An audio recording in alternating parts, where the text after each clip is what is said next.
Now, if we look at amphibians, their skin is pretty thin and is relatively unprotected from the environment. They have mucus, which keeps them wet, but they're tied to moist environments. Now, some toads have a thicker keratinized outer layer to them, but for the most part, amphibians don't have good protections against the environment. However, amniotes do. And so this is a snake. And snakes are, of course, covered in scales. And there's a little one, so it's kind of hard to see those little scales there, but you can see them kind of reflecting differently in the light.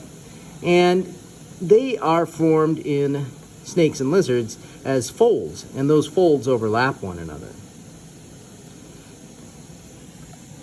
Birds have scales on their legs, and this is more indicative of the archosaur condition, where they develop as local thickenings. So we see this in birds, and we also see it in turtles alive today and crocodiles alive today. But dinosaurs likely had this condition as well.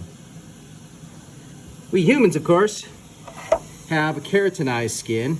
And I've been playing guitar lately. That was my COVID thing, so you can actually see where it's kind of thickened and calloused there because of use.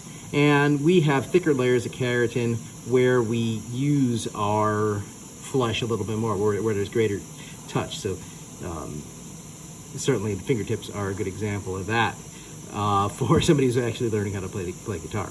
So we have keratin in our skin, but it doesn't form in neat layers like scales. However, some mammals do have scales.